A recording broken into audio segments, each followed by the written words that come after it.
Good morning, everybody. Shannon Fitzpatrick, physically in the Pleasant Hill store today, but the manager of the Diablo store in Danville. Super excited to be with you guys this morning. Taylor is right, December is kind of a weird one, and it's tough to know whether there's actually anything to do in the garden. It's cold, it's wet, thankfully for us. So like I said, it's kind of tough to decide, like, do I go out? Are there things that have to be done? So we're going to talk a little bit today about what kind of things you can be doing in the garden this month, go over some tips, go over some products. Truth be told, there is a December kind of newsletter that goes out. Most of you would have probably gotten it by email. Usually the email blasts go out on Fridays. So hopefully you got this in your email, or if you get it by, US Postal, you got this yesterday. It's just our what to do in the Bay Area garden for December. So if you don't have access to the outline, although it should be on the website where you went to log into this webinar, there should be a link there for an outline. I just did a really quick thing to follow along with. I think that we won't be too long this morning. Like I said, just a few tips and tricks. Before I get started though, I hope that you guys have all made it out to your local Slow Garden Center and you are getting your Christmas trees and getting your wreaths and garland. Oh my Lord, this is the prettiest wreath ever. So you don't want to miss out on our fresh cut wreaths and garland and Christmas trees and all sorts of other goodies. All of the stores, I confirmed this yesterday because I wasn't sure. All of the stores have trees, Christmas trees, except for Concord, Martinez, and the Camino Ramon location in Danville. So all the other stores have trees.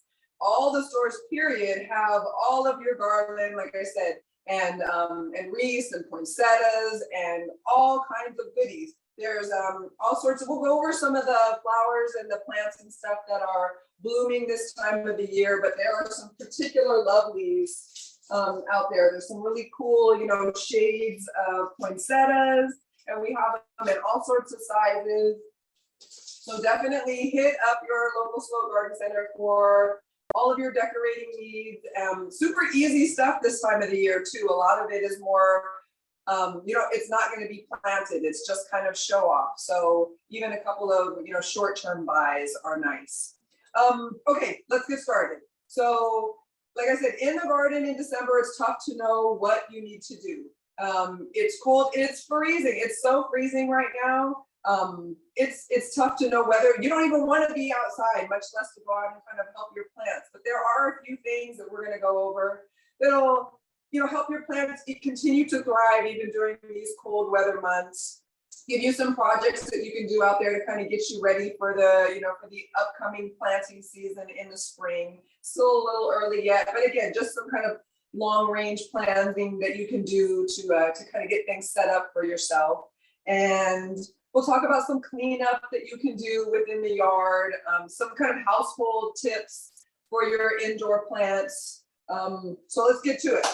So honey, it is cold outside. It's freezing. In typical Bay Area fashion, we went from extremely hot to extremely cold. That was even our fall. It, was dipping into the 30s at night. So it's really tough. Here there is hardly any, nice break. I feel like we had some really comfortable weeks there, but that was it. So it is in the freezing temps. For us, if you're getting nights where it's in the 30s for consistent days, which it has been, technically that's frost time for us. There's lots of plants that are outside that will do fine in the frost, no problems. There's a lot of things that are going to get kind of fussy that you're going to need to try to protect. There's a few of those, including like cacti and succulents. They can be pretty fussy this time of the year. Citrus can be pretty fussy this time of the year and they need to be protected. Let's see, what else? There's several different, even of our annuals that need to be protected. So there's a lot of stuff out there. The best protection for them is to cover them with some kind of frost blanket or covering of some kind. We have a couple of options that we sell here at Slow. The first is our insulate frost cloth. This thing is pretty awesome. It comes in a pretty big size, so you can cut it to whatever the size of your area is. So at the Diablo store, we don't have, it's all outdoors. There's not a big indoor section. So we have to protect everything that's outside. So we cut nice long strips of this and we lay them across all of our succulent and cacti beds so that at night, everything is, covered and protected and that frost can't get to them. I know other stores that use burlap also. There's a couple other products that you can use, but we find that the insulate works the best and it's the easiest to maneuver. Like I said, really easy to cut, really easy to lay out and kind of tuck under, one or more of the plants. In our case, like I said, it's trays because we're doing tables, but really simple protection. And then in the morning, when we come in, we take it off so that, again, it's been super cold at night, but then it's been pretty beautiful most days, not today. But most days it's been really nice, really sunny. And so you want that sun to get onto the plants. So just the frost cloth at night, okay? And again, cut it to size, wrap up your citrus and your succulents and cacti, any other plants that you find are getting like frostbite on them. They'll kind of get that black leaf. They'll get kind of rotted. Also, you'll be able to tell that it's died off. And so that's like us getting frost burn. It's, same concept. So make sure that you're protecting your plants where you can with blankets. In some cases, I realize that it's too hard to use blankets. You have too big a space or you don't want to cover the entire thing. And so we have a product that's called Wilt Stop here. This is the ready to use. Wilt Stop is, it reduces moisture loss when plants are under stress. I printed out, you'll have to bear with me. A really cool explanation about Wilt Stop. Forms a soft, clear, flexible film on any of the treated plants. And then that film protects plants from winter kill, drying out, heat, wind burn, and sun scald, while at the same time allowing them to grow naturally.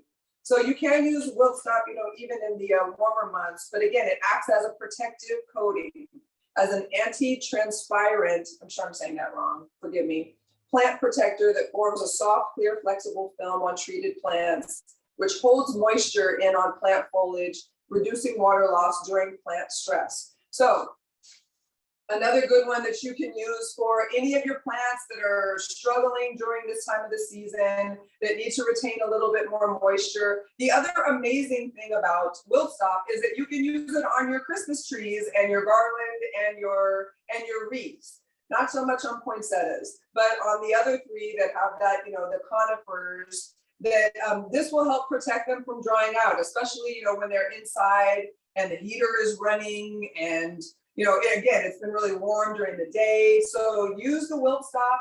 You can spray it directly on there. I think the directions are to spray to dripping. And then you'll have to determine, how often you need to do it, just kind of based on the moisture level or how quickly they're drying out. So Wilt Stop, it comes in a ready-to-use spray bottle. It also comes in a concentrate that you could use in a larger sprayer if you have a big area. Or you can do the other concentrate where you hook your hose up to it and you can just kind of fireman spray, like a fire hose spray with that. But super cool, really easy to use, and no muss, no fuss, other than the dripping. Okay, so that is frost cloth and Wilt Stop and freezing temps. The other thing that can happen during this time of the year when it's getting so icy and water is freezing immediately at night, if you have a bird bath that has water in it, be really careful because that water can freeze overnight. At our stores, it had been raining and some of the bird baths had rainwater caught in them and then it froze that night and they were all covered in a nice little ice shell. So in most cases you want to, and again, we don't get that much rain here, so it's not as difficult, but if you have any standing water in your bird baths, try to dump that out. If you can dump it, remember, dump it out, every evening, make sure that it's cleared out so that there aren't any birds or anything that are trying to get to that water. And also sometimes the ceramic, especially in the bird baths that we carry that are ceramic, with a bad freeze and with that ice, it can also cause them to crack. So you just want to be really careful to dump all of that water out so that you're not having to worry about it at all. So a little bit of tiny water. It's not like you need to go out there with a towel and wipe it dry or anything like that. But anything that's got that standing water in it, you want to really be careful. Get rid of it if it's in a ceramic bird bath, okay? And also just to kind of set a good place for our birds to be able to come land in the morning. And that ice shelf, you can't even really see it until you touch it. It's really something. Also, in terms of birds, there are lots of birds that overwinter here. They stick around. I know a lot of birds fly south for the winter, but there's still a lot that stay in our area. So we got to make sure that we're still feeding them. You know, having the bird baths available during the day for drinking water, and then making sure that you have some kind of food available for them. We've got a couple of options, and everybody has their thing that they like. So I'm certainly not deterring you from using the food that your birds like. I get it. I have about 1 million hummingbirds that swarm my porch and get to 2 hummingbird feeders. It's like we're filling them every couple of days. It's nuts. But these are just a couple options that slow carries for regular birds, some finches, and a few other styles. There's this really cool Niger finch sock. And this one is neat because all the bird seed is kept inside the little sock, and it has a hanger. You can just hang it from a branch, and you know, birds can get the seeds just right out of the little holes, but you don't have as much problem with rats and squirrels and stuff like that because it's all inside. So that is the hanging sock. And then we have the suet. I'm never sure if I'm saying that word correctly. The suet. This is the feeder that also has a chain that can hang from trees and you know, kind of porch overhangs. And this is one of the fills for a suet. This one is high energy suet. I don't know that our birds in this area need that. They are so high energy, it's crazy. But really neat. Has all the good food and stuff in there, and it just tucks right into the cage, again, just to protect it from squirrels and rats and stuff like that, other animals that would get to it that like you know, like, thanks for leaving us a snack out this afternoon. That was awesome. And then again, you've got, you know, just full bags of whatever your favorite. This one is by Wild Delight. It's Sizzle and Heat. We have a couple here at the nursery here that we keep out in the bird feeders for birds that fly around. And for some reason, the birds at this store go crazy for the Sizzle and Heat. So I can speak to the birds at the Pleasant Hill store anyway, that they definitely like this one. But find one that works for the birds in your area. And they do tend to be specific for like bird size and variety. Again, finches like one thing, and you know, sparrows like something else. And so, you know, keep in mind what size the birds are in your area. You want to make sure that the seeds are the right size for them to be able to eat. Okay, so that's birds and frost cloth, and it's freezing, and bird baths. The other thing that you should be concentrating on this time of year in your garden is just a little bit of cleanup. I live in the Danville, San Ramon area, and obviously I'm at the store down there. And every other month out of the year, there are trees just blooming, and the leaves are amazing, and the color change that you see, you know, just driving down the street there is amazing. It's one of the few places I feel like you really get to see kind of fall coloring here in the Bay Area. And it's amazing, and it's literally jaw-dropping gorgeous. But now all those leaves are falling, and they are everywhere. They're everywhere. They're all over our nurseries, they're all over our streets and our houses and our yards, and they're just everywhere. And now's a good time to, even though, you know, some leaves will create a nice natural mulch for you, you don't want too much buildup of those leaves. So where you can, you want to get out there and do some raking and pull away big piles of them so that they're not, you know, killing spots that are sitting on your grass where they will over time, just kind of no light gets to it, and those will, you know, they'll create little patches in your grass. So getting your leaves cleaned up, you know, is a big one. The other one is for like evergreen plants. I brought this is like a little ragu. It's a laurel. This is the Monric. It's the like a sweet ragu that you would use as a like a seasoning, as an herb. But this is one that is a good example of a perennial and evergreen shrub. And this is a good one that you could do some thinning on if you needed to. This is a baby size, so obviously this one doesn't need it. But if you have big size shrubs in your yard, now is a good time of year to do a light pruning. All you're doing right now is, pruning to like make sure that walkways are clear and that it's not hanging over into other bushes and crowding space. Maybe doing some thinning, inside the leaf structure, doing some thinning in here, getting some of the extra, leaves and branches that are crisscrossing each other so that you can get better airflow. There have been so many videos and webinars that we've done on doing pruning. Elizabeth Ruiz has done some amazing ones on citrus and maples and azaleas, et cetera, et cetera. And the concept is the same in terms of light pruning. You're just pruning branches that are crisscrossing or that are butting up against each other, and choosing which of those is the best aesthetically, and pruning the other so that you can get that airflow, through your plants. It's healthier for them. It gives them a little bit of breathing and stretching room. This time of the year, all their sap is low. Technically, in January is typically the coldest time of the year here in our area. Although January has got a lot to stand up to with how cold it is in December right now and in November, truth be told.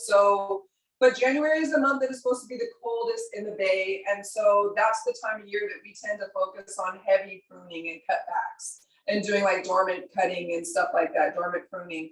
But right now you're really just kind of clearing away things that have gotten out of control during the last few months of summer, and have kind of gotten their spacing and stuff during the fall. And now as we go into winter, just a light pruning. Again, you don't have to go crazy right now, just some cleanup here and there.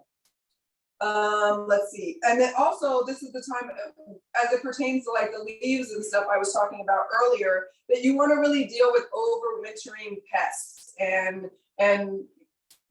fungal issues, any issues that can plague plants, during this time of year. And those kind of things are like fungal and viral, and insects and stuff can get on your plants during this time of the year, or they just kind of stay put from the summer and fall, and they get caught under all those leaves and branches and everything that you're pruning, and then have fallen to the ground. They're like, okay, great, I'll just stay covered under here and I'll barrel down, and oh look, there's a little cut on that tree. I think I'll jump into there, and then the cycle is started. So you really want to be careful with like fungal pathogens. They can survive on dead leaves and twigs and petals and things like that. So you don't want to let them accumulate too much, especially right around plants. I know that a lot of people use them for composting, and that's not a terrible thing. That's that's fine, because you're constantly churning in your composter, and that's different than being out there wrapped up around the plants and stuff like that. But in this case,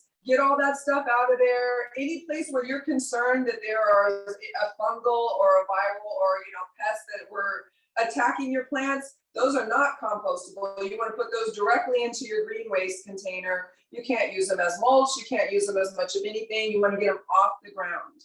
And it's not enough to just get them off your plant. You want to get them off the ground because, again, they're happy to be tucked under there and, comfy and kind of spending the winter at your house, plotting and planning how to get all of your plants sick. We cannot have that. So when you're removing leaves and things like that, kind of give it a look. Make sure that you don't see anything, that looks like it could be some kind of infection of some kind. Eggs can be laid on those leaves and stuff by insects. There can be some kinds of powdery mildew and stuff like that. There's also, with viral infections, there's different pathogens that tend to go after like wounds in trees and shrubs and other plants. And so again, they'll hide away in all of your kind of infected droppings from whatever the plants and trees and stuff are around them, and then they find some unsuspecting, smaller plant that had a little broken branch or had a slice from something, and it'll attack right there. So you want to do your best to get all that stuff cleaned up, get it out of the yard. There'll be lots more leaves to fall, goodness knows. So there's, always opportunity for mulching and for composting. But let's get anything that you think at all that there's something going on, you want to get those out of your yard as soon as possible. Let's see. Oh, you can also use like beneficial bacteria and beneficial nematodes and stuff. Those are awesome, to be able to go after grubs and non-beneficial nematodes that get into the soil. That's another good one. We don't normally carry them this time of the year. It's a little bit chilly, but there are different places that have those beneficial bacterias to be able to create that soil health and to rid your soil of any pests, so that again, when it comes time to plant in the spring, that everything is nice and healthy and ready to go, and there aren't any, you know, lingering diseases or pests that are waiting there for to get toward these plants. We can't have that. So beneficial bacteria and nematodes. The other really good protection against the creepy crawlies, like worms and slugs and snails, not worms, because most worms are good, but anything that is going to go after your plants, like caterpillars, slugs. Sluggo is the best. Here it is. So Sluggo, you can sprinkle around your plants and help to protect them while they're overwintering, so that the, you know, snails and slugs and caterpillars, they don't go dormant. They're thrilled when we put out all these nice, beautiful leafy vegetables for our winter gardens, and we put out any kind of annuals or anything fun for this time of year. And you know, the snails are like, excellent. I was waiting for, you know, winter meals, and now they've got it. So definitely use something like Sluggo or Sluggo itself. I like Sluggo Plus because I don't know what it is, but the earwigs, also known as pincher bugs, have been going wild the last year or so. I don't know if it's because the ground is dry or what the deal is, but I feel like they're everywhere. I opened my front door the other day and like 3 or 4 like fell in, like they, you know, had creviced themselves into like the door jamb. So they're everywhere. I've had a lot of people asking about, what do I do about this? The Sluggo Plus is the only thing that I know of that goes after earwigs also. A little bit pricier than the regular Sluggo, but if you have earwigs and pincher bugs, you'll be so happy that you got this, because this is a good one to protect against that. Okay, so that's another good winter protection against, like I said, snails, slugs, caterpillars, any of the crawlies that go after our, you know, our winter veggies and winter plants. Okay, so next is all of our good color for this year. It's kind of creating an awe-inspired entryway, or keeping your house decorated, your yard decorated in a way that has a great pop of color, even this time of year, which is not easy. But there's quite a few options that you can use this time of year that do just fine in the winter, even with the frost, that are okay with these cold temps, that bloom this time of year. If you haven't seen a cyclamen, then you haven't been at a slope store lately, and shame on you. Cyclamen is everywhere, and they are the most common and most well-known, and probably one of the easiest to care for of the annuals that we've got, you know, right now. Color is amazing, reds and whites and pinks and purples, and, you know, little ruffly leaves, and some with spots on them. I mean, they just come in a variety of shades. The leaves come in like a silver and a this and a that. There's so many options with cyclamen. This is a really nice one and kind of says Christmas. Also primrose. These are also blooming this time of year, a great annual. Again, millions of different colors, and don't get too big. They'll stay nice and low and just give you that constant color all winter long. You've also got, I have here some pansies, just a 6-pack of pansies, but again, great color. You know, there's all sorts of stuff out there, and really cool color schemes that you can work with and do just fine. Violas are the same. I didn't bring one of those. Ornamental cabbages and kales. I mean, come on, like this with this. Like, let's go. That's good color and super easy. You can do them in containers, on your porch. You can do them directly into the ground. They're fine this time of year. There's another one we have here. Oh, the zygo cactus, or a Christmas cactus. I mean, these are, it's amazing. These are the ones that bloom this time of year and give you that great color, the buds, you know, on the ends, and they're just nice and drapey and fill in really well. So many good choices this time of year. We already talked about poinsettias and, you know, wreaths and garland and stuff, but again, just tons of possibility in terms of color for this time of year. Now, most of these that we're talking about are annuals. They're kind of a one-shot deal. The poinsettia, like somebody told me the other day that like they grow naturally in like Fiji or Thailand or something like that, which is obviously the complete opposite in terms of climate than us, and so they're a one-shot deal. They don't do as well outside in the nurseries. We put them out during the day when everybody's there shopping, and we tuck them in at night. If you have it on your porch or patio, that's usually okay, but you don't want to put them like out in the yard. They're just a little too susceptible to the frost. That's just poinsettias, but everything else here that we're talking about, frost hardy, like I said, good winter color, tough, can make it through the cold. One of the other things that you're going to have to do with cyclamen specifically, although pansies and stuff too, is to deadhead. These are continuous bloomers, so you're going to get blooms that kind of die back. Shout out to the Pleasant Hill store. They have tons and tons and tons of cyclamen here. I was trying to find one that had some like dead blooms so I could show you the process for deadheading. Not a one. Everything here has already been deadheaded. I don't know. Like I said, Tim and his crew here are doing an amazing job. Not one dead bloom in the whole place on the cyclamen. But if you were, and sorry guys, I'm going to pull one of you off, but for cyclamen, because they have this nice long stalk, you want to just pull that whole stalk so that it comes all the way up. So this is, assume that this is dead, sorry, but you're going to pull it out from the bottom so that you don't have all these random, sticks standing up with no heads on them. With these, and with a lot of them, with the primrose, you want to do the same thing. You want to pull out, the whole piece there and not just take off the dead, petals, and then you have this dead stick. So pull it all the way out from the bottom, from the base with the cyclamen. It's the best way to deadhead them. And really all of them, same thing. Okay, so cyclamen, annuals, let's see, we talked about holiday trees and wreaths. You guys better get out there and get your trees. I know today is not the best day. Nobody wants a wet tree delivered to their house, but they are going fast. We've had a lot of sales over the last couple weekends. Several of the stores have had their trees since mid-November, since the week of the 14th and the 21st. So if you haven't gotten yours, definitely get down there, pick yours out. We've got stands, or you can take it home in your own stand. They'll give you a nice fresh cut. Most stores have some tree preservative that will kind of help that Christmas tree to, stay well hydrated, during this time of the year. Be careful with your heaters. I know it's freezing, and I know you have the perfect place to put your tree, but anytime you can, use one of those kind of covers that shoots the heat and the heater away from the tree is better for just the long lastingness of the tree. But you can use wilt stop also. Okay, let's see. That's it. So now we're going to move on to roses.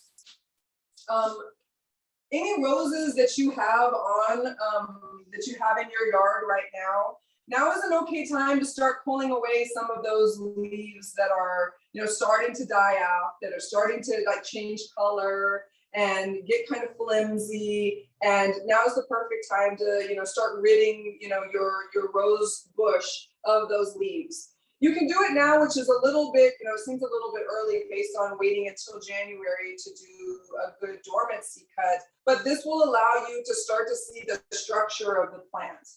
As you pull away some of those leaves that again are going to fall off in a minute anyway. If you want to do any spraying, some dormant spraying, it's better to do it with, those leaves gone where you can. So I'm not saying go out there for hours and pull every tiny leaf off, but the ones that you can see, put your gloves on, because those roses are nasty biters. But even as you're just kind of running your hand along, one of the branches, leaves will just kind of pop off. And that's okay. Like I said, it's a good time of year for them to start coming off so that they're not prone to any kind of disease or anything like that. And you can get it sprayed and start to do planning for what your trim back is going to be come January for roses. Again, anytime, I'd say mid-December on is probably a good time, so it might fuss at me for saying that, but anytime kind of mid-December is when it's nice and cold. And if they're already starting to die back and just kind of looking generally crazy, now is an okay time to give them a good cut. But if they're still looking beautiful, but just some of the leaves are starting to, turn, then just get those leaves off of there, give them a good dormancy spray. Any random trimming that you need to do, go ahead and do, and then you can wait till January to do your full cut for roses. And we have lots of different classes and webinars and stuff on rose pruning. I did one with a wonderful woman named Rose last year. Actually, I think it was earlier this year, and she was from the Rose Society, and it was just a wealth of information. So you can always go back and kind of rewatch that one as you're planning how to trim your roses. But lots of information, lots of good tips with tools and stuff like that. So that's a really good one. Also, in terms of roses, we're going to have so many roses really soon. I think that the last we talked with Sloat, we're looking at mid to late December for our big delivery of roses coming in. I mean, the whole place, usually they come in dormant, but by the time they really get going, it smells so amazing. And so many people have their favorites. They know the name of the one that they want, or they know that they want some specific style. It's really nice to come early, call ahead of time. Like I said, it's somewhere mid to late December is what we're looking at right now for roses to be delivered to all of our stores, but we don't know exactly when yet. So feel free to call and just check and see if we've gotten our rose deliveries yet. That'll be coming up soon. And then, come snag your favorite. They do sell out fast. Lots of people use them as Christmas gifts, all sorts of things. And so this is the best time to kind of keep your ears perked. And when they're available, go grab them. Okay, that's roses. We're going to talk really quick about kind of indoor plant babies, because it's a little different, than it is most time of the year. I feel like a lot of our conversations earlier this year were like, protect your plants from all the sun and the glare of the windows, and it's super hot and it can create, little burn marks, et cetera, et cetera. But this time of year, it's different. It's cold, and so we're adding outside heat. And that heat is not the heat that they're used to. It's not that nice, moist, tropical heat that, most of these plants grow in naturally. It's so fun to go travel to Hawaii and to other places and see these plants that we have as house plants just growing right out of the ground as weeds. So many of the crotons or crotons, everybody says it different, the dracaena, and so many of like the cornylines, just gorgeous, but they just grow naturally, no problem. And it's 80 degrees and it's moist and everything is wonderful, and then there's a little rain shower and all the flowers are like, ah. Well, we have the opposite scenario here. So it's freezing cold. We're wanting this dry heat circulating through the house, and they can just dry out really easily, which you wouldn't think this time of the year. So you want to water well when you water. You want to make sure that every ounce of soil in your houseplants is watered and is soaked through. You want to let it drain, in the sink or outside or into a saucer, however you do it. And then you want them to be able to, get back into whatever their decorative pot or basket or whatever is, and then dry out. That's kind of the point. But this time of year, because the heater is running and it's making it so much worse, a lot of things need a little bit of extra moisture. I know a lot of people who have those really cool hydrators, and they, they keep it running so that there's lots of moisture around.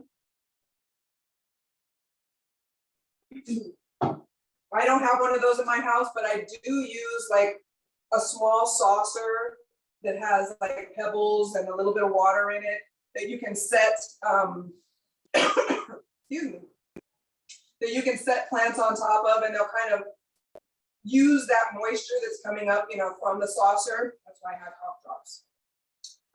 That works really well this time of year, and it helps things to retain some kind of moisture without like totally overwatering. Because that's the flip side of this time of year, is that you don't want things sitting in a lot of water. The whole point of putting the pebbles and stuff in a saucer is that the plant, so you have your saucer, you have a little row of pebbles on top of it, and you put some water in so that there's just enough moisture there that there's something for the plants to be able to kind of suck up. And then you set the plastic pot from your plant on top of that.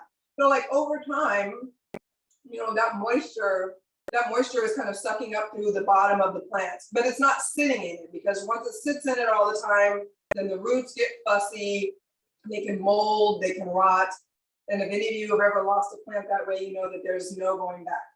There's a lot of times when something gets too dried out, you can, jump in and maybe freshen up the soil a little bit and get it a good, amount of moisture. But once things are rotted, there's not a bit of medicine, there's no spray, there's no nothing that can come back from that. So, excuse me, pay close attention to that kind of thing. You want it to be able to stay moist, but you want it to then dry all the way out. A little bit of moisture in the air is fine, but you don't want it to sit in water. Okay, so that's humidity. We talked about preventing root rot. The last thing today is just kind of getting prepped for spring. I think that when it's cold, we talked about this, it seems like you don't really want to be outside, and you know that there's probably things that you could do to get things rolling and at least get your head in the game for how you want things to work for the spring and what you want your yard and your gardens and stuff to look like. One of the things that we offer here that I love are these wildflower seeds. That we have a bunch of different companies that we support that we sell their seeds, and lots of different mixes of different wildflower, like varieties, and a lot of them are kind of shake and go. These things are awesome, and they have the best color, when springtime comes. As they start to bloom, they fill in so nice. And again, I'm not suggesting that you cover your entire yard with wildflowers, but a nice section, or as one of the layers of your garden planting. These are really beautiful, and they will, they'll bloom all the way through the spring and summer. And as you know, since it's so warm here in the fall, all the way through the fall. And most of them are perennials, so they'll come back year after year. And the scatter cans are pretty fun. You just need some good soil. Kids tend to love doing this project. It's a lot of fun. You're going to want to cover the seeds with some soil in most cases, just so that they don't blow away and that the birds don't come and steal every last one. So the scatter cans are a good one for wildflower seeds. Wow, I'm almost done, and now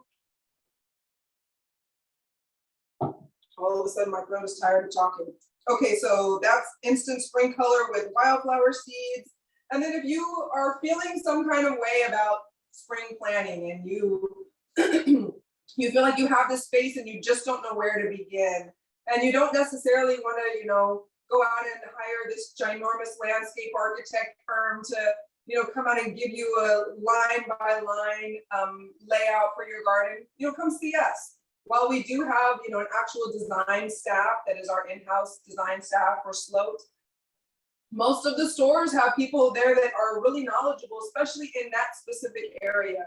Most of our stores, the people that work there live in that general vicinity. And so they can speak even more clearly and more knowledgeably about what grows well there and what they've seen around and what they know has sold well and they haven't seen returned or any of those kinds of things. So, come on down and ask some questions, ask about layout and ask about, planning and what kind of flowers do well and watering and soil and fertilizing. These are all topics that we can speak on pretty knowledgeably and be able to just kind of help you get an idea of how to move forward for plan for spring. So for spacing and for things that you want to layer and things where you want this one to bloom here and then this one to bloom later, so you don't end up with everything showing off at once and so that you have some kind of time delay. So come on down and ask some questions, bring some pictures, bring whatever drawings. It's really nice that we have dimensions. The things that we end up needing help with so that we can help you are things like the size, the dimension of the area we're talking about, what the sun scenario is. Is it in the shade? Is it full sun? Is it full sun only in the morning? Is it full sun in the afternoon? Those are two totally different things in the Bay Area, at least in the East Bay. I know San Francisco and Marin in some cases can be a little bit different. So sun, we need to know what your watering scenario looks like. Are you on drip? Do you have overhead sprinklers? Are you doing it by hand?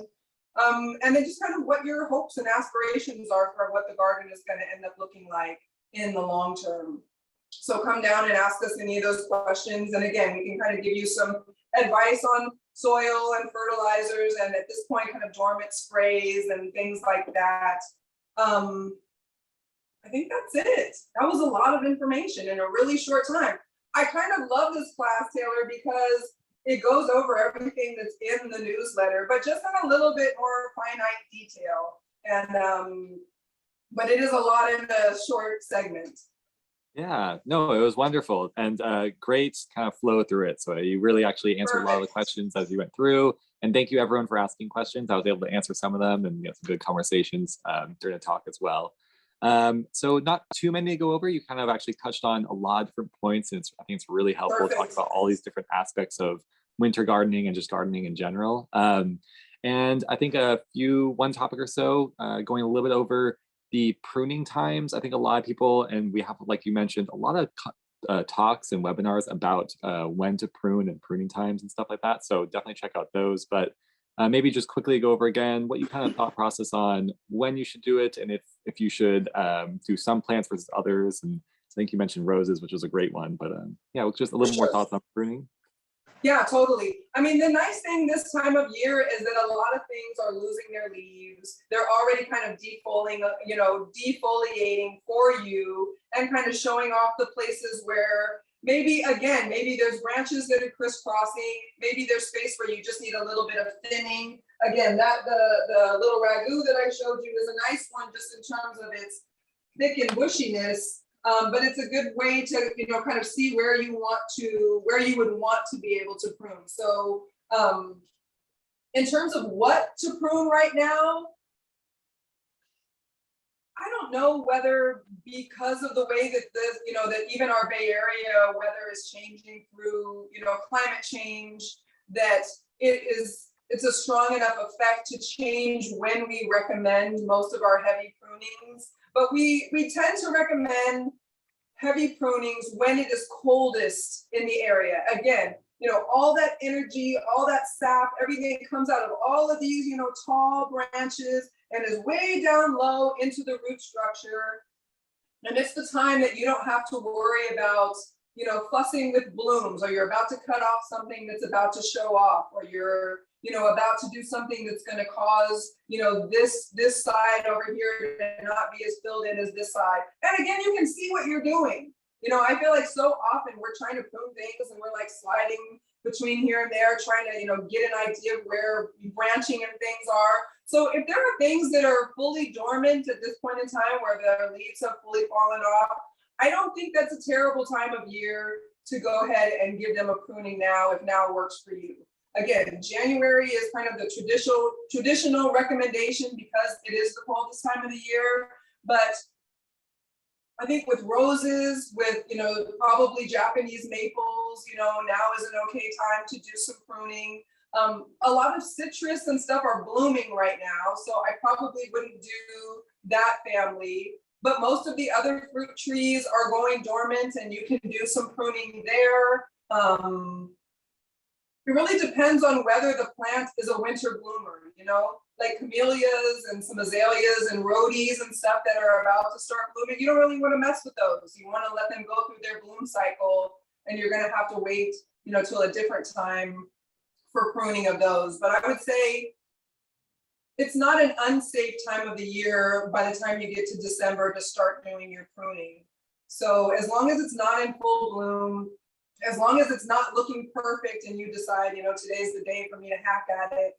If it's going to go dormant, let it start going dormant first. But once you start to see that, I think that's kind of the telltale sign of when it's safe to get in there.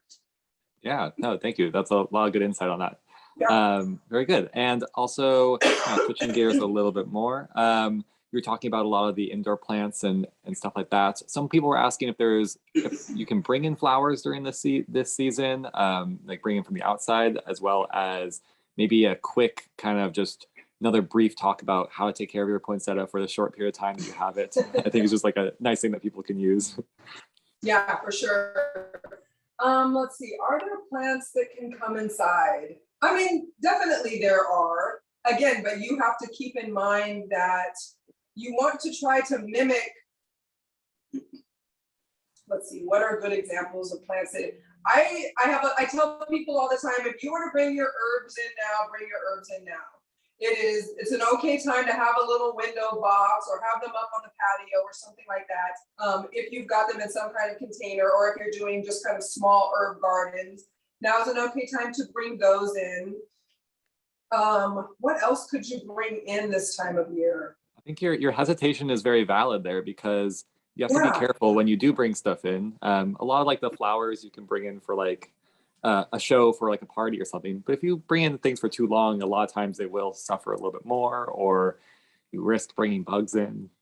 For sure. So, I mean, and it's a good time of year for them to be outside. It helps, anytime they're out in the colder weather, it makes them tougher. I guess it's like us. You spend a couple winters in New York, and your body, your blood, your skin, your everything is a little bit different. It's definitely a little bit tougher. And it's good to harden them off a little bit, to make them tougher so that they're not as susceptible every time the weather changes, which it does, a lot here in the Bay. There are so many extremes in terms of hot and cold. So you don't really want to bring them in if they're not in indoor plants, unless, like you said, you're using it as a short-term, decoration or something like that. I was talking to a couple not that long ago that had some really beautiful olive trees, and they wanted to bring them in, during this time of the season. They got it, a big area and wanted to kind of give that showstopper. No problem, but don't let it be for too long. Things like that are more Mediterranean, they can take a lot more of that dryness, which you find inside the house this time of year. Those would probably do okay for a short amount of time. But I would say in general, unless you're talking about a week or so, I just wouldn't. And, because there's so many cool indoor plants, that you can. And so with poinsettias and the traditional red, let me grab it. So at Slow, we get them in a plastic sleeve, and then they have this nice decorative foil on the bottom. For all of ours, I don't know if you can see this, but we slit the bottoms of every one so that when you water them, that water doesn't just pool in this nice little foil, baggy and decorative short set. And so we put a little hole in it so that when you water it, that water will drain all the way out. And so full watering, although you can, especially with these, if you got them from us, they slide pretty easily out of here if you're so inclined. You can take them out. You want to do a full soak. It's small enough that you fill up the kitchen sink, you put the stopper in and you fill it up with water, maybe halfway, and just set them in there and let them soak it up. When you can tell that the top, of the plant, you put your finger in there and test the soil. When you feel that that top is wet and you haven't watered it from the top, it's fully watered. You let the water out and you let all that, drain out of the plant. You tuck it back into, its nice little foil covering here, and you're good to go. A lot of people also use the little plastic saucers so you don't have to take it out and put it back in. But full watering and then let it dry out. And the nice thing with indoor plants, which in this case poinsettias are one, is that you can tell really easily just from picking it up when it's light. When you pick it up and there's no weight to it at all, it needs to be watered. And when you can pick it up and you feel a little bit of heaviness there to it, it probably has still got some moisture in there and maybe could last a little bit longer. Definitely make sure that they're fully watered, or make plans for them if you're going out of town. You're going to come back to dead poinsettias, and pretty much everything else if you don't make sure that it has some kind of water source, even if it's one of the little plant nannies or something like that. So they pretty easy, and like most house plants, full watering and then let them dry, and then full soaking, watering and then let them dry. Yeah, very good. Yeah, thank you. And it's a lot of questions we get this time of the year. They're a fussy plant, and they're always very pretty, but they're shorter lived, and we want to know how to take care of them for that time. And then lastly, another kind of full switch over, and you didn't really mention it too much, but I think it's a good to talk about it, is just in general bulb care, or like how to actually, what bulbs to get into the ground or what to look at right now, because I think that's a good setup for spring as well. For sure. Well, there's still a lot of winter bulbs that are planting for winter bulbs that are spring bloomers in most of our stores. Let's see, what was I looking at the other day? Like, I know things that are coming soon are like the dahlias and the gladiolas, and everybody kind of waits around for those dinner plate dahlias to come in. So there's lots of things that are upcoming, but for right now, what was I looking at? There's lupine, and there's some tulips, and there's, some that are amaryllis, and oh my God, there's some beautiful like amaryllis bulb, the kits and stuff, and just some blooming amaryllis at all of our stores. They're phenomenal. So it's not a bad time. Again, this is the time of year that you're sowing all of these bulbs. In terms of veggies and stuff, there's onions and there's, you know, different kinds of garlic and stuff like that. And then pretty soon, as we get toward like dahlias and gladiolas and all that stuff, it'll also be time for potatoes and, you know, a lot of the other goodies that come with I guess more summer bulbs as opposed to spring bulbs. So as long as you've got, you know, some good bulb food on them, which I don't have an example of right now, forgive me, but good bulb food and a good soil, you know, this is the perfect time of year. A lot of our stores have a lot of really good choices of things that are going to be blooming in the spring. Yeah. And definitely it's really easy to plant them too, which is nice. And you get a lot out of them in the spring is honestly just digging a hole about 6 inches or whatever it says in the package and just popping the bulb in there with the roots facing down. And that's all you have to do. You kind of walk away and water it later on and your bulb comes up as a flower. Another one that we have a lot of are the daffodils or the narcissus right now. A really good one that's perennialized and they come up every year and they're nice and yellow or white or whatever color you plant them. So daffodils and tulips are the big ones to plant right now if you're interested in some bulb planting. Yeah, for sure. And then of course the amaryllis if you want those kits and those beautiful gosh, big flowers. Anyone talking about the flowers for indoors? They're gorgeous. They're so pretty. The amaryllis, I mean, and again, because my store, the Diablo store, is more outside, it's hard to do bulbs there because there's just too much elements, you know, getting on them, and then they want to bloom too early before we're able to get them, you know, out to our customers' houses. So we ended up doing some more of the potted ones, but some of them are starting to, you know, peek out. Oh my gosh, gorgeous. Yeah, very pretty. Yeah. Well, we are coming at the very end of our class, and I'm really happy that everyone stuck around, asked some really good questions, and thank you for going over all these topics. It's always like I said, it's a hard one to really think about, but it's always good to think about what to do in winter time because it's another season. Your garden's still growing, it's still doing stuff. So yeah, it's good to think about it.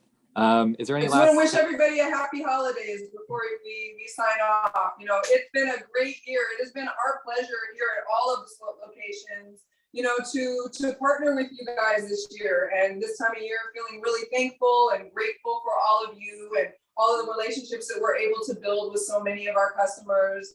You know, we really treasure you guys and love to see you come in and love to get to know you on a name basis. And even in our webinar family, it's so cool that so many of you guys, you know, tune in and stick with us and become better gardeners. And, you know, as we go through these classes together, and just want to wish you a really safe and happy holiday, everybody.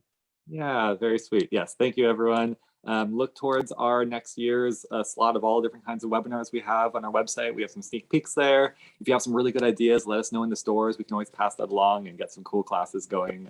It's always a lot of fun. And yeah, this is our last webinar of the year. So everyone, again, have a happy holiday season. Have a happy new year if we don't talk to you till then, and hope to see you again soon.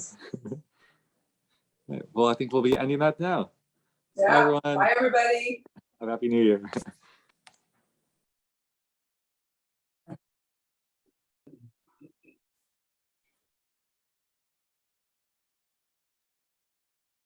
Good morning, everyone. Gonna give you guys a few minutes to kind of file in. Looks like we've got some people already logged in. Very exciting. Hope you guys are ready for an amazing class. Jen has done this class before, you know, since we've been doing webinars, at least last year, I know that we did it together. And this is such a fun class. I don't know whether it's repped as like a class that you can do with your kids, or having, you know, like your kids with you, but it's such a fun kind of do it yourself, crafty, you know, maybe teenager type also kind of class. So if you don't have any of your kids with you and you're looking for kind of a cool craft project to do, you know, during your downtime for Thanksgiving week coming up, definitely tune back in once this webinar hits our archives and you can go back and watch it that way. That should be on Tuesday. I don't think there's anything different about this week because of the holidays, but this is a really cool one. So if you don't have your kiddos with you, then definitely catch it again once we're into the archive session next week, and then you can play it and pause it and rewind, etc., etc. Okay, I think I'm babbling enough. Everybody should be in by now. Good morning, everybody. This is Shannon Fitzpatrick tuning in to present with Jen today. Jen Strobel is our resident design expert, and she is doing the holiday succulent wreaths and centerpieces webinar today. Again, super fun, really easy, way easier than you think it's going to be. I know that, you know, we tend to make things look magical at the nursery, and we are magical, but there's also some realism there that you guys can definitely do on your own. So Jen's tips and tricks for wreaths and centerpieces is really going to be a game changer. And like I said, a really fun craft project with your kids at a later date. I hope that you guys are all enjoying this nice cool weather. Although it's not even cool, it's freezing. Hopefully we'll get some rain again, but no time soon. Otherwise it would be snow. So I hope you're enjoying this cold weather. Hope that you guys have a family coming around soon for the holidays. Very exciting and fun time. If you haven't been to some of your local slopes lately, definitely pop in. We have garland and wreaths and poinsettias. Several of the different stores have Christmas trees. I'm gonna take this little second to rep my own store. Come down to the Diablo location at 828 Diablo Road in Danville. We have Christmas trees. Goodness, do we have Christmas trees. So come on down. There's some of the prettiest trees I've ever seen before. So lots to choose from, lots of different sizes. But again, lots of the other stores will have Christmas trees also. But all the other goodies are there. And also a really good time to get your wilt stop and other products to help kind of save your plants from the freeze, including, you know, some of the products that we're selling right now, like the wreaths and the garland and stuff. It'll help to kind of preserve those and not let them dry out. So come on down. In terms of what's coming up for our webinars, today, obviously, succulent wreaths and centerpieces, and then we're skipping next week for the Thanksgiving holiday and weekend. We hope that you guys are spending it with your families and loved ones. And then the week after that, on the 3rd, December 3rd at 10 a.m., it is yours truly doing a kind of what to do in the garden this month. Going through just how to winterize your garden and what to do as we're kind of closing down for the season outside as it's getting, you know, even colder and wetter. So that should be fun. I know we haven't put up our 2023 schedule yet, but there's some super cool things coming up, including eco-friendly dormant spraying, garden journaling and poetry, which sounds really cool. Another houseplant oasis. We're going to continue this What to Do in the Garden series, which we send out every month, you know, with our newsletters, but just somebody to kind of go through and show you products and how to use them that better explains the information that is on our handouts. We're also doing, you know, selecting the right fruit trees, composting, pruning, seed starting, you know, just kind of giving ourselves the first couple of months of the year to get everything ready and prepared for spring to come, and just getting your garden ready and getting your outside prepped and ready to roll as healthy as humanly possible with as best, you know, water usage and everything as you possibly can. We're going to be giving out as many tips as possible. I don't know that Jen really needs an introduction. I mean, she is our be all, see all, do all, design and media, which is an odd correlation there. She's very artistic and creative as it pertains to design, but also is, you know, just been amazing with this webinar series. And we've heard such good reports from all of you of how much you're enjoying it. So she is the mind and the energy behind this whole series. So we're really lucky to have her today. Dan Alexander, who does a lot of our other webinars, is going to, he's her cameraman for the day. So we're going to be kind of, you know, going back and forth so he can zoom in and get close to some of the stuff that she's doing. Please feel free to use the Q&A if you have any questions, or if you can't see something, or if you know, need something repeated, and I will stop talking and turn it over to Jen in complete excitement for holiday succulent wreaths and centerpieces. Take it away, Jen. All right, awesome. Thanks, Shannon. Hi, everyone. I can't believe like we're at Thanksgiving already. I'm a little bit, it's weird, but I'm really excited to do this class. Actually, of all the classes that we do, this is one that I'm really sad we don't do in person anymore, because like Shannon was saying, this is really fun to do as a group activity. And yes, you can do with kids. I think it'd be fun with friends and like hot chocolate or hot toddies or something. So definitely try to make this a group activity. I have a lot to go over and I just kind of want to dive in. So in terms of planning your succulent wreath, I get questions a lot of times, like people think I'm going to do a bunch of succulents on a wreath. This is your design. And so it can be very simple, or it can be really elaborate. And so just take that into account. This is your design. I want to go over the supplies really quick. So you might want to zoom in, but I have wreaths, of course. I prefer to use just the plain green wreaths, but you can use the ones that have the little cones on them and stuff too. That's fine. Again, it's your design. And then succulents, of course, and air plants. And then I like to go, so what I think is fun about these is to just really go into your garden or go outside and look at what's happening right now and what you can integrate into your wreath. So I went into our like back 40 that we have here, and there's privet berries and Tony Ester berries. And then I got some grass. And then I haven't used this before, but I'm like really excited. This is a native clematis. So I thought this could be fun. So just have fun, things to play around with. Oh, and I have ribbon.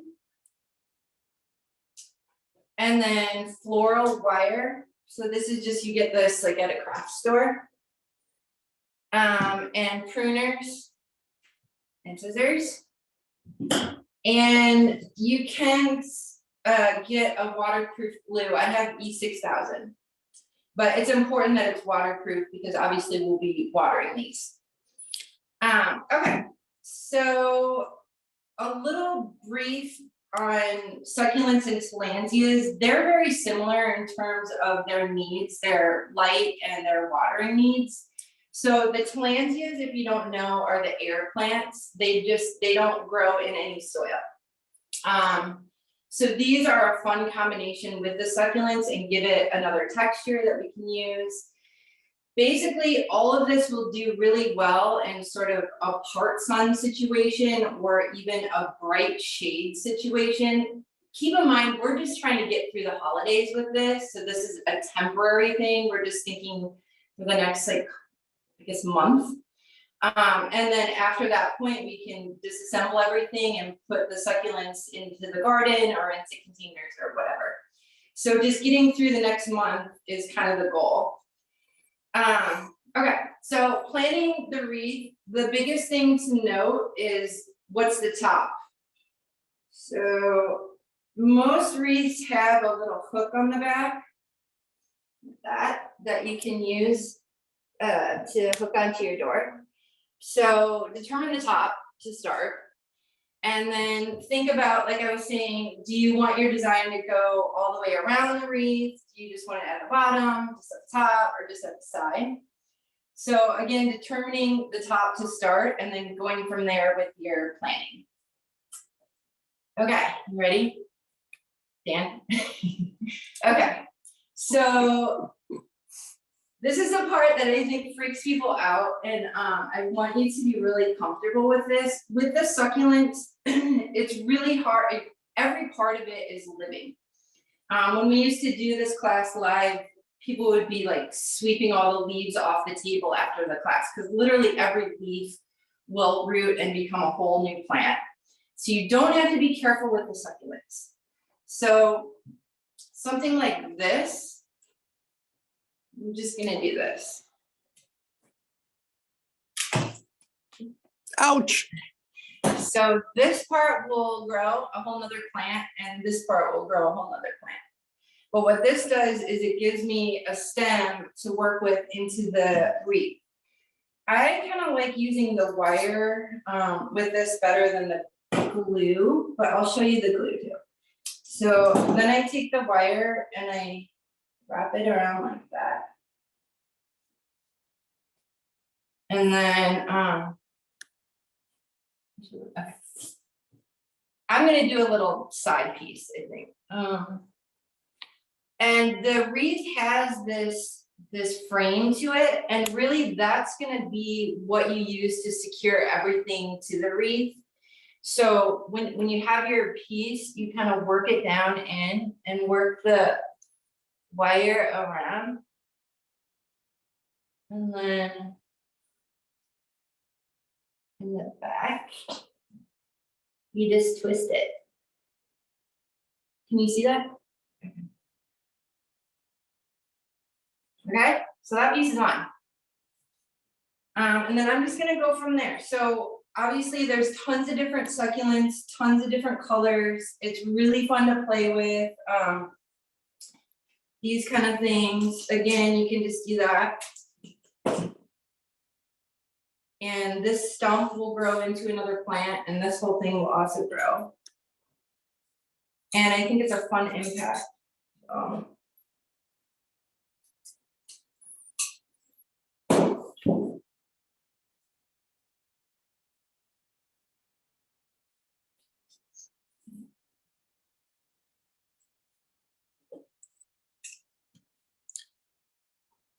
I suppose, Jen, that if you didn't have access to the wire, you could use fish line without Yeah, you much can, problem.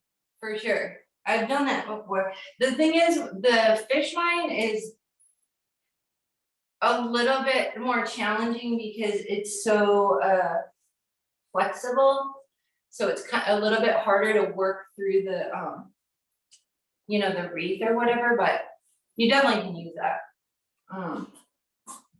And then what succulents do you want me to use? I think we need some red in there. Oh, red, okay. Yeah. Okay, so this one I'm gonna.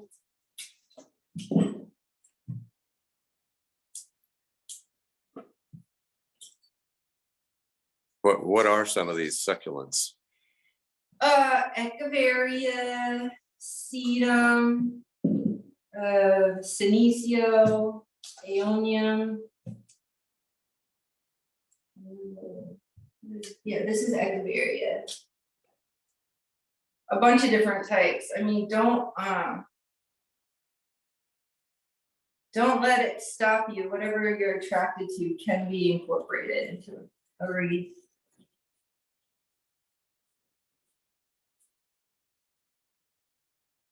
Okay. So already that's looking cute, I think. And a lot of times simple is really, you know, the way to go. But you can imagine that this could also be really fun to do all around too. So again, this is your design and what you feel comfortable with. I want to show the Tillandsias too really quick. So again, these are air plants. I'm gonna show how to do the glue, just so you can see it. So I just take the glue and go like this on the side of the, I don't want to cover the base of it where the root is. I just kind of go like right on the side like that. What's the name of the glue again? E6000. You just want to have a waterproof glue. And it's really, what's the word, like viscous, or it's very gluey. So it sticks pretty quick, and you just have to hold it there for like 20 seconds and it'll hold it pretty good. But I think it's a nice texture.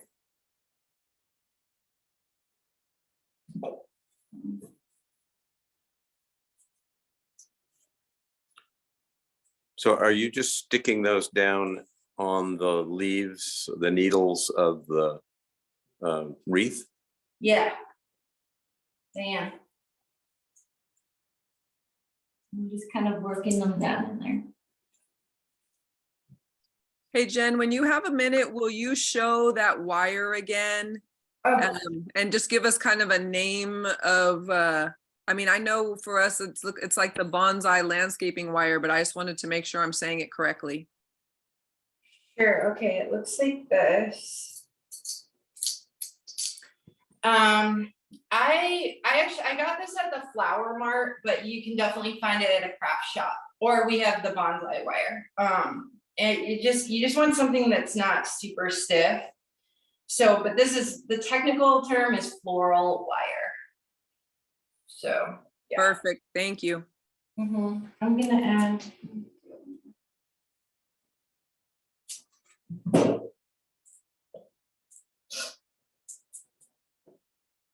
And you can also do the same. I mean, speaking of like floral supplies, I did want to show that you can do, I picked up, we don't have these at Slope, but this is kind of fun to consider too. And I got this at the Flower Mart, but they're also at craft stores. You can apply the exact same thing that we're doing here to something like this. So again, you're the designer, so you just have to figure out what you want. Is that willow or A grape. grape? Yeah. So if you are looking for it, you would look for a grape stem wreath or something. Yeah. How's that looking? Nice.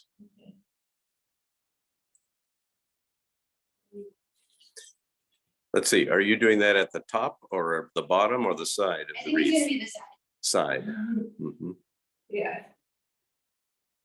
So, okay.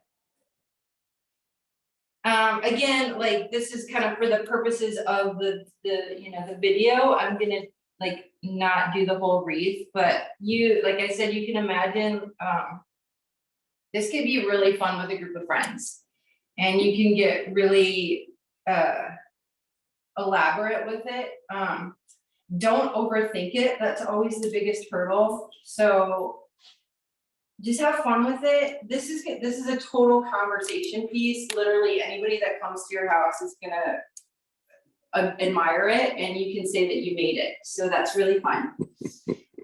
Okay, so I want to show how to incorporate the mixed greens, because I think that's a really fun way to also dress it up. And like I said, I just went into our backyard here and just picked out some stuff.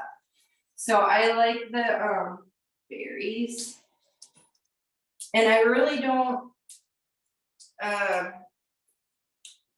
I don't pay much attention to wiring them or anything, but what I do use is just, I use the fact that we have this support here. So this is really, I just basically wedge the greens, I pinch it in between the this green stuff and the wire, and it holds pretty well that way. And you can tell, you can kind of tell as you're doing it and just like working it down, you can feel it catch there. And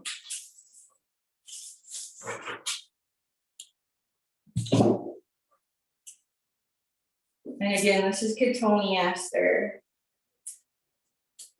Yeah, you know, like I said, just like you could even incorporate like some cool oak branches or something. I mean, this is an opportunity to just play around.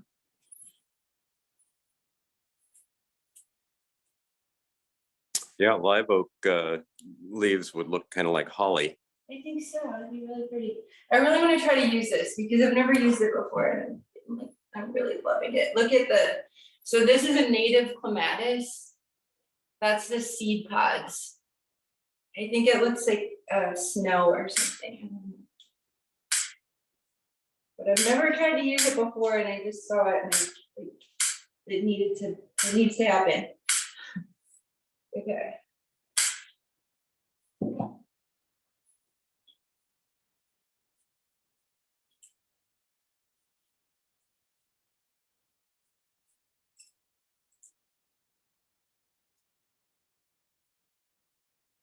Love it.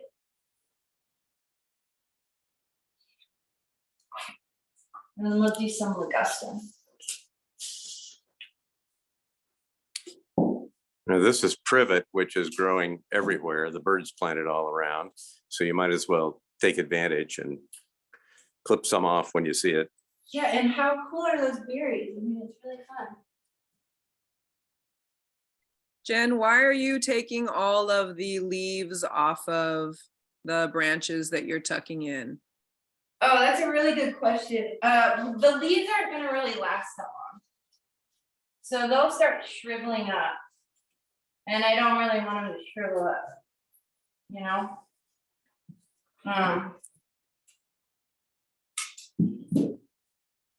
That's the only reason.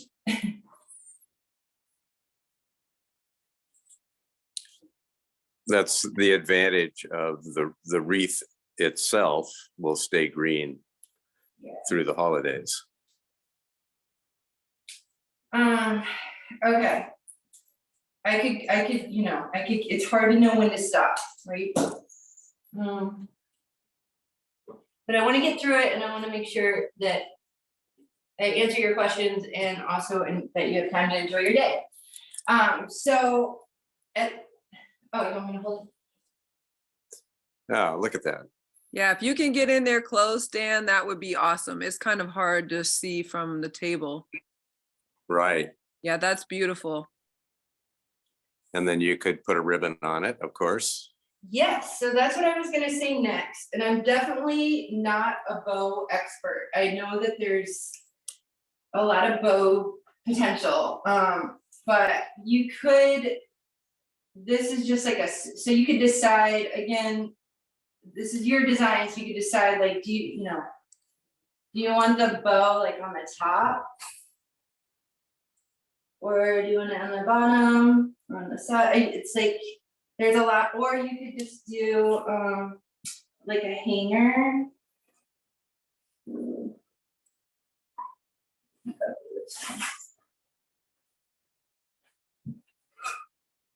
not this one. So you could also just have it hang and not get too crazy with it. So just hang it, like that. And that could be really cute. Or do that with a bow. I mean, we could probably do a whole bow class. But so yeah, this is easy, right? You can make your own wreath. Super fun. As for, let's see, care and maintenance, like I said, so this is best in part sun. And what you can do is to water it is to just mist it. And you would want to do that with your green wreath anyways, because that does keep the greens fresh longer. So if you just have like a spray bottle and you can just mist it, every few days or so, I think that's sufficient. Just make sure it's not that your door isn't in like an intense afternoon sun or whatnot, because that'll dry out pretty quick. And then, like I said, after the holidays, all this can be picked apart and you can put the succulents in different locations.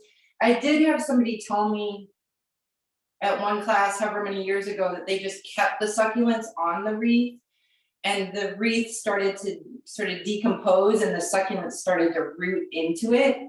So you could do something like that too. But it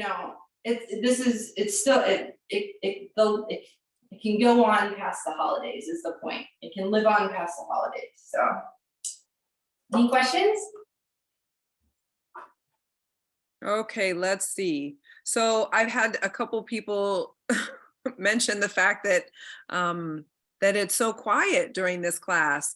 Jen and Dan and I were talking beforehand that anytime I chime in and say anything from a different location, it kind of cuts the camera. So I just wanted to explain why I'm leaving Jen out there and kind of floating around on her own with Dan and not being able to talk back and forth. So that's why, everybody. But so some of the questions you've already answered in terms of watering, how to mist them to keep them nice and fresh.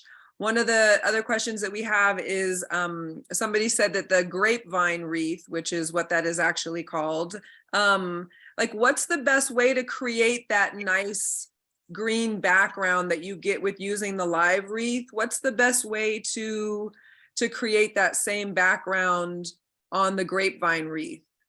I was thinking like moss or something like that, one of the dried mosses, but what do you think? Wait, so they want a green background on the grape? You know how like the succulents and the air plants kind of play really nicely off the noble wreath because, you know, because it's got that nice green that they can, you know, bounce off of. So when you're putting them against the brown to give it some of that lushness, you know, is there a greenery that you would suggest using?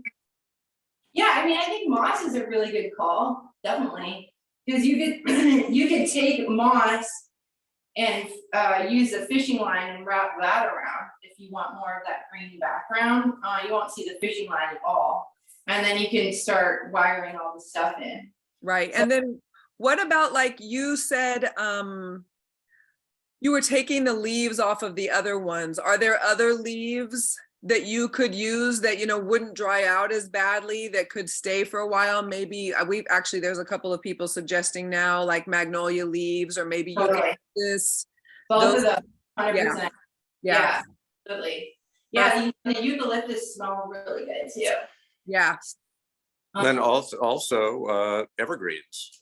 Yeah. You don't have to have a whole wreath, but a few branches that you attached would give you some greenery, and it would stay green. Yeah, I mean, this is noble fir, but there's spruce and there's arborvitae. I mean, there's like a ton of different looks to the evergreens that are really pretty too. So I wish you were all, yeah, it is quiet because this really should be a workshop that we're all at a table and we're all creating together, because that's when it's really fun. But I do hope that you, like I said, do this with friends or with your kids, because it's a nice tradition. And I think it's a really fun project. So any more questions?